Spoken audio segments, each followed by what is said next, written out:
Welcome back sa ating channel. Naging mainit nga no sa hindi umano sa mundo ng social media.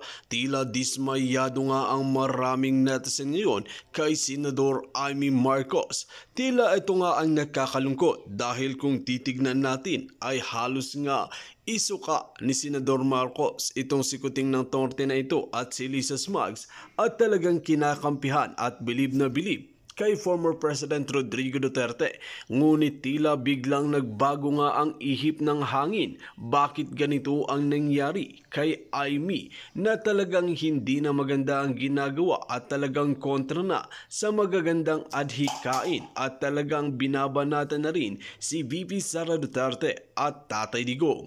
Tila ano kaya ang nangyari? Pera-pera na lang ba talaga ang nangyayari sa bansang Pilipinas or talagang nagiging traidor na ang isang taong Amy na ito na tila bilib na bilib ang maraming netizen dahil ang pagkaalam nila ay ibang-iba ito kay Kuting, ngunit wala rin palang pinagkaiba. Kaya naman ngayon ay sinusuka na ng taong bayan itong si Amy na ito.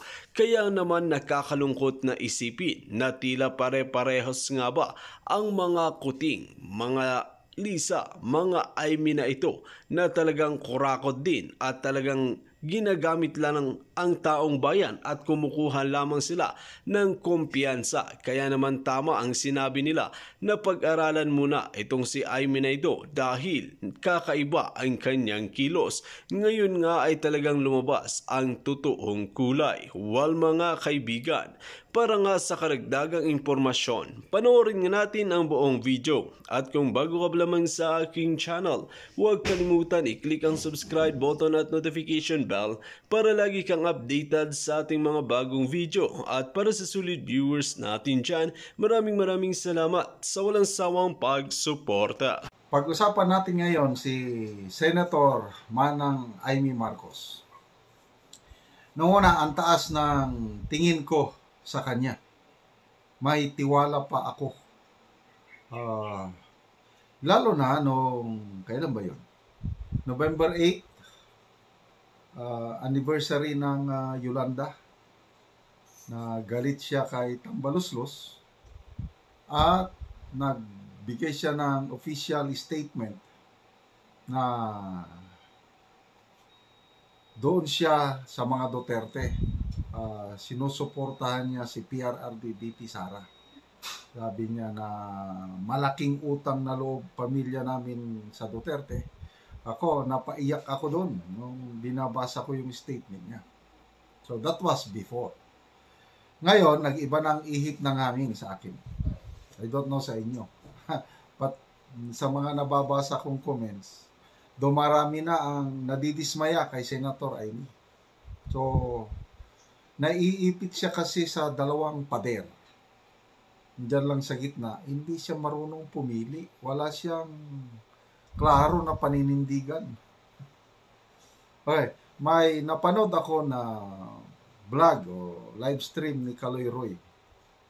Napag-alaman ko na may affair sa Malacanang, siguro Christmas party or ano. Tapos may ipinablis na family picture. Nandun lahat, yung Marcos family, except si Senator Amy.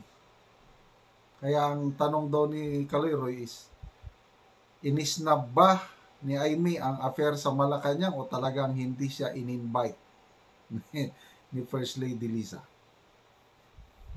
Tingin ko, hindi siya talaga in-invite. Dahil, ako alam ko, matagal na hindi maganda ang relasyon ni Lisa Marcos at ni Manang Amy Marcos. So, hindi siya talaga in-invite.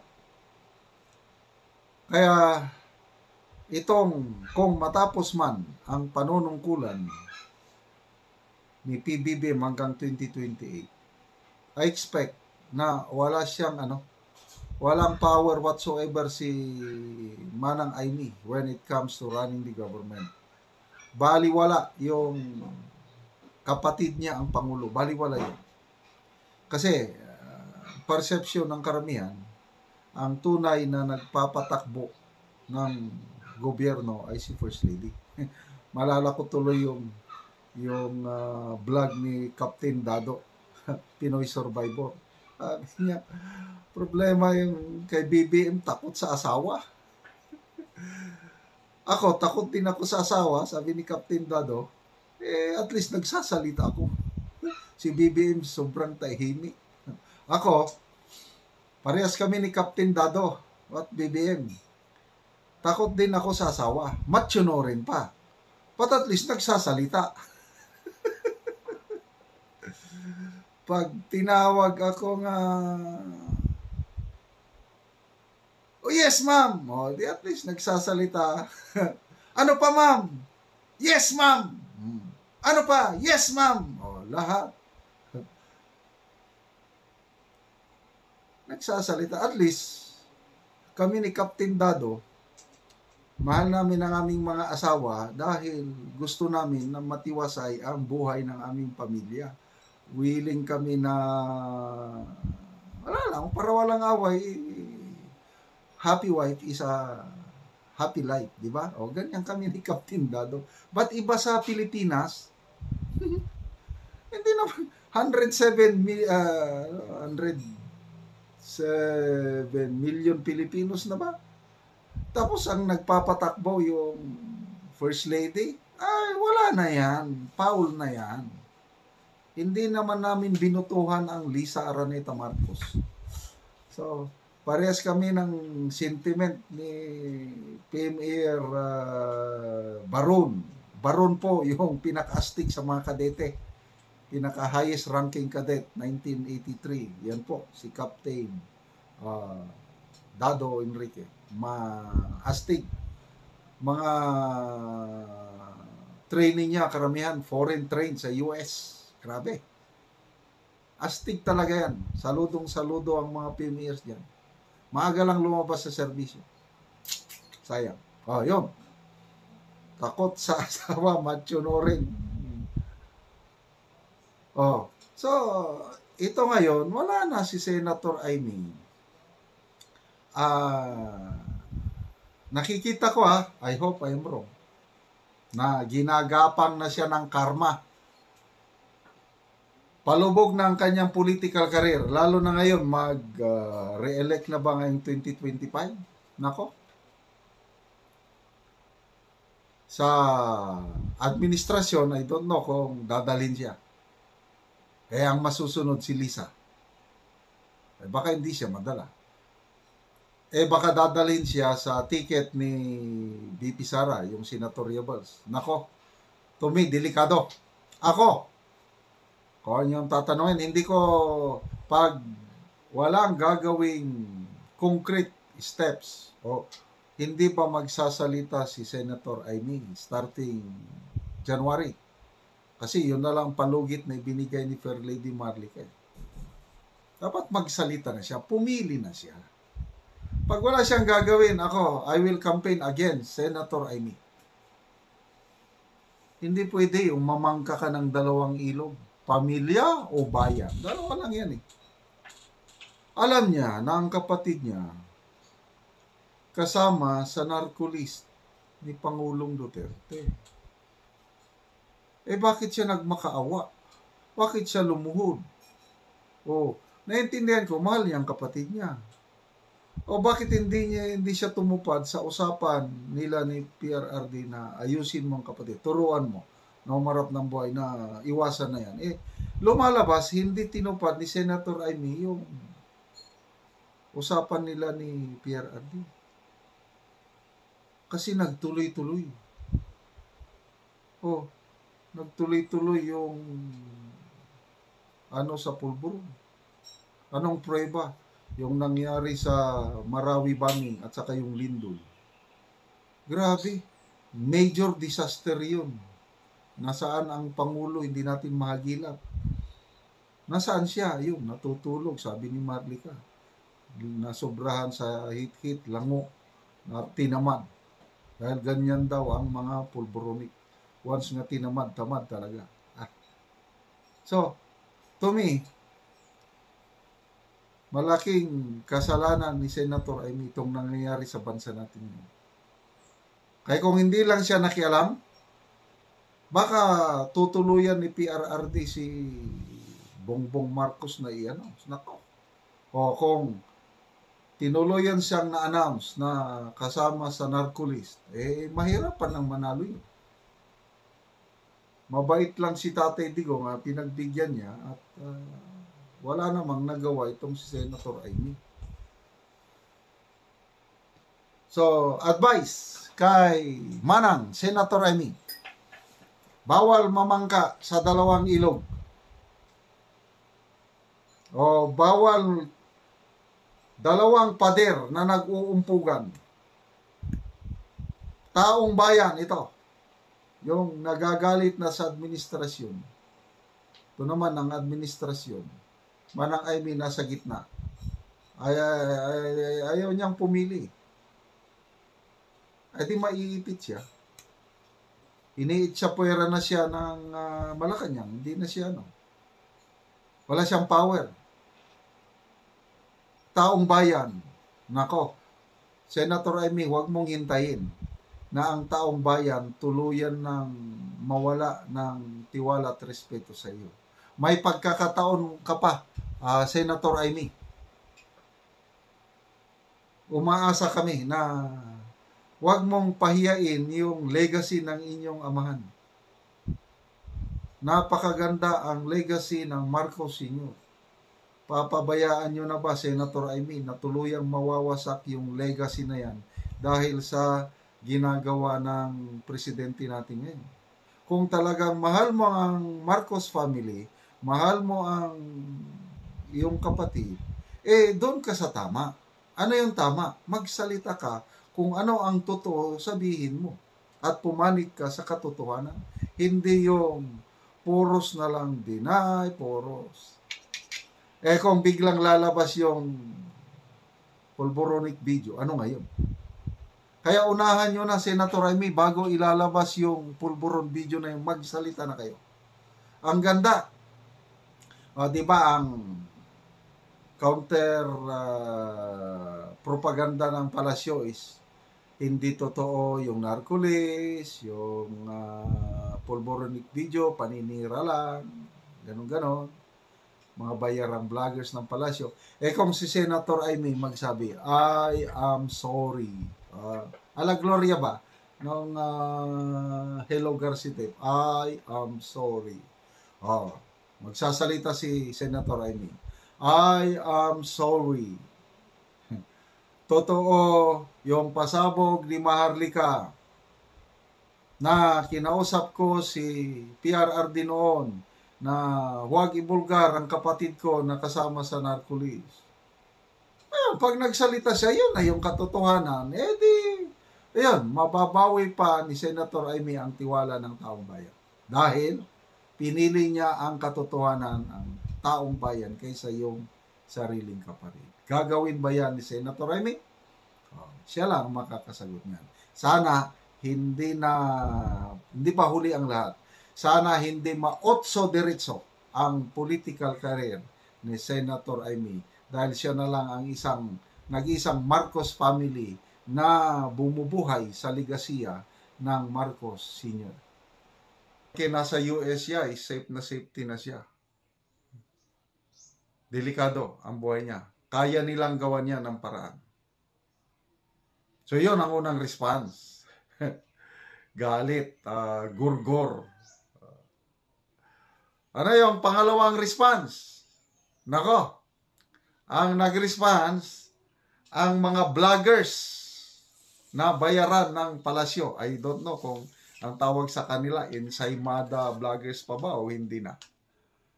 Kasi yung mga ensaymada, yun yung mga pipitsuging vloggers Ngayon ata, by the millions na ang bayad. So hindi na ensaymada.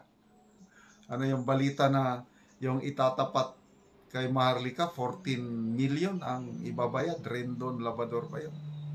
So, may nag-comment sa aking vlog tungkol sa isyong ito. Si Juanita Bayaksan. Ito ang comment niya. Fake news daw, Sir General ang narcolist pasabog ni Maharlika ayon sa mga vloggers ng palasyo. Dinaan nila may pulis na may audio, hindi naman video. Hindi sasabog si Maharlika pag walang ebidensya. Truth, truth, truth lang kay kanya dahil marami siyang puting ahas. So, lumalabas, and that's very logical. Tahimik ang presidente, tahimik ang first lady, tahimik si Manang Amy. So yung mga trolls nila ngayon ang sumasagot. Kasi labanan na yan, battle of social media, sino yung maraming mapaniwala. So unang tumira, Maharlika. Narcolis, yan, kasama. Ito naman counter Maharlika. Fake news daw yan. Hindi pa ako nakapanood. I hope makapanood ako kung sino yung mga vloggers niyan. Nakakatawa. May pulis daw na nagsasalita. Audio lang. Na pinapabuluhanan na hindi siya kasama sa narcolist. Maganda yon, magandang pang-counter. Kailang, example. Sino bang PIDEA o PNP General yung with credibility? Example. Sample lang. Si Senator Bato. Siya ang ng droga. Siya yung implementor ng drug war. Pag si Bato o sino bang PIDEA noon? Villanueva. Basta, yung mga PIDEA chief. Silang magsabi. As far as I'm concerned, sabi ng PIDEA, nagsasalita, video. Wala kaming mga impormasyon, wala kaming intelligence na kasama si BBM sa narcolist. I'm sorry, yun ang totoo sa amin, sa PIDEA. So, ang PIDEA ngayon, ang maglilinis sa pangalan ni BBM. Pwede yan. Yung former PIDEA, hindi yung PIDEA ngayon. Kasi yung PIDEA ngayon, wala na. May bahid politika na. Kung ang PIDEA, panahon ni PRRD, ang magsasalita na hindi totoo yan. Yon, pwede. Ano ba? PNP, example, si Bato.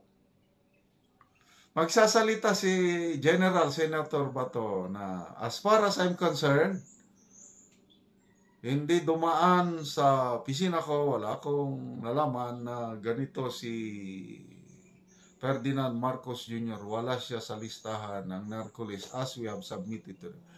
Ayon ang credible. Kailang mga bobo